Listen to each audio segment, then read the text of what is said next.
apabila rencana perdamaian diterima, akan terjadi restrukturisasi perjanjian atau kewajiban, akan melanjutkan pembangunan atau mengembalikan pembayaran. Ini pilihan-pilihan yang mungkin terjadi. Pada hari ke-45 mungkin akan dapat perpanjangan berulang-ulang sampai hari ke-270.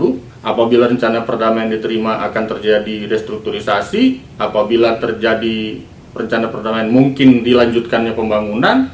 Apabila tidak memungkinkan melanjutkan pembangunan, bisa terjadi pengembalian pembayaran. Dan pada prakteknya kami sendiri pernah menjadi pengurus dalam PKPU suatu developer yang gagal membangun, itu langsung menyelesaikan pengembalian uang tunai atas jumlah penagih yang mendaftar pada saat dibahasnya rencana perdamaian. Dan pada kenyataannya pengembalian uang tunai itu terjadi dengan membawa uang tunai ke rapat kreditur.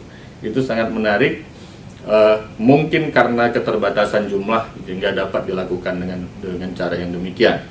Namun tentu konsumen dalam hal ini sebelum memutuskan menerima rencana perdamaian atau menolak rencana perdamaian harusnya memiliki pengetahuan yang cukup tentang apakah yang akan terjadi apabila debitur dalam PKPU ini rencana perdamaiannya ditolak dan berakibat pailit. Kalau stakeholder developer dalam PKPU yang tadi, siapapun yang memiliki tagihan kepada debitur dalam pailit dianggap memiliki kesempatan untuk menjadi pihak dalam PKPU.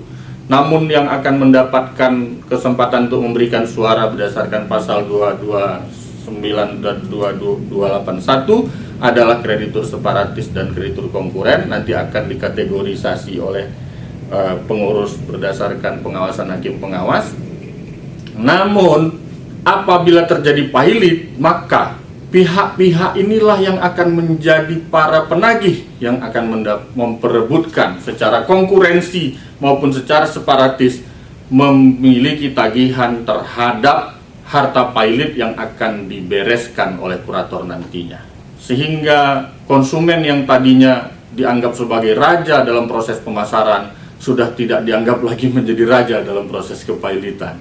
Karena apa? Konsumen bukanlah kreditur separatis yang uangnya tak dijamin dengan jaminan kebendaan. Karena bank bisa saja telah menempatkan dana dengan mendapatkan jaminan hak atas tanah. Karena kontraktor bisa jadi sudah menempatkan benda-benda dan telah mengerjakan yang sehingga dia memiliki status preferensi. Karena negara sebagai penagih pajak telah mendapatkan pula status sebagai preferen negara, preferen khusus yang didahulukan tagihannya. Tenaga kerja juga berdasarkan ketentuan hukum yang juga diperkuat oleh putusan Mahkamah Konstitusi memiliki tagihan yang diutamakan. Mohon maaf, agak buruk kabar yang bisa kita berikan kepada konsumen, dan ini saya harus sampaikan secara terbuka. Apabila terjadi kepailitan, status sebagai kreditur konkuren ini bukanlah status yang istimewa apabila terjadi kepailitan.